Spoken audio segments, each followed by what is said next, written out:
Read the passage and answer the questions. Mətni oxuyun və sualları cavablandırın. Iceland is one of the most unusual countries in the world, known for its dramatic landscapes and the powerful natural forces. İslandiya dramatik mənzərələri və güclü təbii qüvvələrlə tanınan dünyanın ən qeyri-adi ölkələrindən biridir. Located in the North Atlantic Ocean, it sits on top of two major tectonic plates, which is why the country experiences frequent volcanic activity. Şimali Atlantik Okeanında yerləşən o iki əsas tektonik lövhənin üstündə oturur, hansı ki buna görə də ölkə tez-tez vulkanik fəaliyyət göstərir. Although this might sound dangerous, these natural features have shaped Iceland's culture, economy and tourism. Baxmayaraq ki, bu təhlükəli səslənir, bu təbii xüsusiyyətlər İslandiyanın mədəniyyətini, iqtisadiyyatını və turizmini formalaşdırır. Every year, thousands of visitors travel there to see geysers, lava fields and the glaciers. Hər il qeyd olunur ki, minlərlə ziyarətçi geyzerləri, lava tarlalarını və buzlaqları görmək üçün oraya səyahət edir. Life in Iceland was not always easy. İslandiyada həyat həmişə asan deyil. For centuries, people struggle with harsh winters and the limited resources, relying mainly on fishing and the sheep farming to survive. Əsrlər boyu insanlar sərt qışlar və məhdud resurslarla mübarizə aparırdılar. Əsasən də yaşamaq üçün balıq ovu və qoyunçuluqla məşğul olurdular. However, in the 20th century, Iceland transformed rapidly. Lakin 20-ci əsrdə İslandiya sürətlə dəyişdi. The government invested heavily in geothermal energy, using the heat from underground volcanic system to provide homes with reliable and sustainable electricity. Hökumət evləri etibarlı və davamlı elektriklə təmin etmək üçün yeraltı vulkanik sistemlərdən gələn istilikdən istifadə edərək geotermal enerjiyə böyük sərmayə qoydu. This progress brought higher living standards and encouraged more scientific research in the region. Qeyd edək ki, bu irəliləyiş daha yüksək həyat standartları gətirdi və regionda daha çox elmi tədqiqatlar təşviq etdi. Today, Iceland is admired for its effective use of renewable energy and its commitment to environmental protection. Bugün İslandiya bərpa olunan enerjidən səmərəli istifadə etdiyi və ətraf mühitin mühafizəsi üzrə öhdəliyi ilə heyran qalır. Researchers from around the world visit the country to study geothermal power plants, which supply the majority of Iceland's energy. Dünyanın hər yerinə olan tədqiqatçılar qeyd edək ki, İslandiyanın enerjisinin çox hissəsini təmin edən geotermal elektrik stansiyalarını öyrənmək üçün ölkəyə səfər edirlər. Tourists are also drawn to famous natural sites where they can observe boiling hot springs or walk on massive ice caps. Turistlər həmçinin qaynar isti bulaqları müşahidə edə və ya kütləvi buz qapaqları üzərində gəzə biləcəkləri məşhur təbii yerlərə çəkilirlər. Despite the increasing number of visitors, Iceland carefully managed tourism to protect its fragile ecosystem. Ziyarətçilərin sayının artmasına baxmayaraq, İslandiya kövrək ekosistemlərini, yəni ekonomik sistemlərini qorumaq üçün turizmi diqqətlə idarə edir. Rising numbers of tourists put pressure on local infrastructure and the warming temperatures threaten glaciers that have existed for thousands of years. Turistlərin sayının artması yerli infrastrukturda təzyiq göstərir və istiləşmə temperaturları minlərlə ildir mövcud olan buzlaqları təhdid edir. In response, authorities have introduced stricter environmental rules and improved visitor facilities. Cavab olaraq səlahiyyətlilər daha sərt ekoloji qaydalar və təkmilləşdirilmiş ziyarətçi imkanları təqdim edirlər. These actions aim to preserve Iceland's unique environment while allowing people to enjoy its natural wonders responsibly. Bu hərəkətlər İslandiyanın unikal mühitini qorumaqla yanaşı insanlara onun təbii möcüzələrindən məsuliyyətlə istifadə etməyə imkan verir. Today, Iceland stands as an example of how a small nation can use its natural resources wisely. Bugün İslandiya kiçik bir xalqın öz təbii ehtiyatlarından necə ağıllı istifadə edə biləcəyinin nümunəsi kimi dayanır.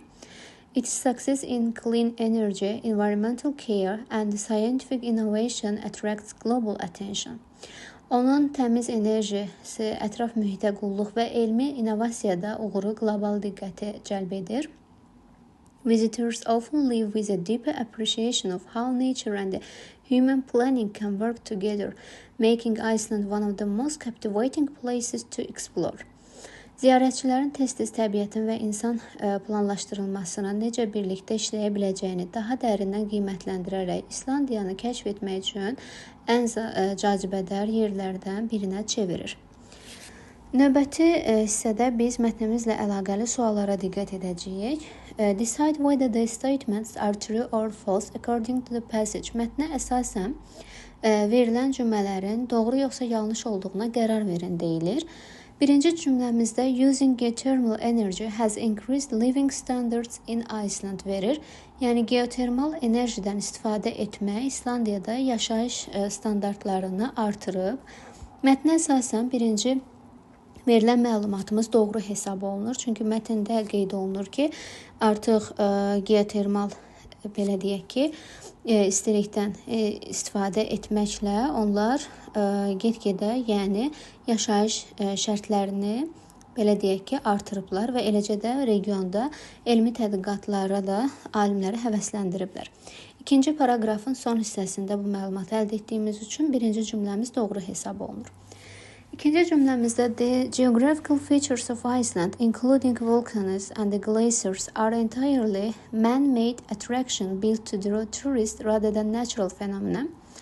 Qeyd olunur ki, İslandiyanın təbii xüsusiyyətlərindən hansı ki, vulkan və geyzerlərin daxil olmaqla təbii fenomen olmaqdansa turistlərin diqqətini cəlb etmək üçün insanlar tərəfindən qurulmuşdur, tamamilə insanlar tərəfindən yaradılmışdır. Mətnə əsasən məlumatımız yanlış götürülür. Çünki mətndəki məlumata diqqət etsək, burada yəni əsasən tektonik ərazidə yerləşdiyinə görə ölkənin vulkanik fəaliyyətinin daha çox təcrübədən keçirdiyini görürük və bu təbii ki, təbii bir hadisədir, insan tərəfindən yaradılmayıb. Hər ildə gələn ziyarətçilər buradakı geyzeri, lavanı və digər gleyserləri görmək üçün gəlirlər. Üçüncü cümləmizdə the country's landscape attracts scientists who study environmentally friendly energy sources. Ölkənin mənzərəsi alimlərin diqqətini cəlb edir, hansı ki, onlar ətraf mühiti enerji mənbəsinə görə, yəni enerji mənbəsi ilə sadiq olduğuna görə tədqiq edirlər. Mətnə əsasən məlumatımız doğru hesab olunur, çünki alimlərin diqqətini cəlb edir təbii ki. İkinci paragrafın sonunda da görürük biz bunu encourage more scientific research in the region şəklində verilib. Eləcə də həmin tədqiqatlar davamlı olaraq burada belə deyək, alimlər tərəfindən aparılmışdır və bu səbəbdən üçüncü cümlə doğru hesab olunur. Dördüncü cümləmizdə isə Iceland's environment faces risks because of both increasing tourism and the changing climate conditions.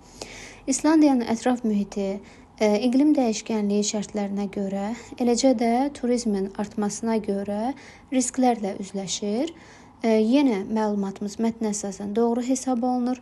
Çünki mətnimizdəki məlumata diqqət etsək, stands an example 5-ci paragrafda üst hissədə, yəni cümlədə də görə bilərik, 4-ün sonunda, yəni ki, burada warming temperatures threaten glacier that have existed for thousands of years. Authorities have introduced stricter environmental rules and improver visitor facilities. This action aims to preserve Iceland's unique environment while allowing to enjoy its natural wonders responsibly. Yəni gələn turistlər ətraf mühitə zərər vurmasın deyə ciddi qaydalar tətbiq edirlər ki, hansı ki bu da İslandiyada xüsusi olaraq ətraf mühitin qorunması məqsədi ilə təşkil olunmuşdur ki, insanlara təbiətin bu möcüzəsindən məsuliyyətli şəkildə zövq almağa icazə verilir. Eləcə də biz ikinci paraqrafda əsrlər boyunca belə deyək, hava şəraitinə görə insanların qışda, yəni mübarizə aparmağını, yaşayış üçün balıq tutmaq və yaxud da ki, qoyun fermerləri ilə məşğul olmağı ilə bağlı məlumat əldə etmiş oluruq. Yəni buradakı məlumatlara əsasən biz qeyd edək ki, həm hava şəraitini, həm də gələn turistlərlə bağlı problemlərlə üzləşdiyini məlumat olaraq mətndən əldə edirik. Ona görə də 4-cü cümləmizi də doğru hesab etmiş olacağıq.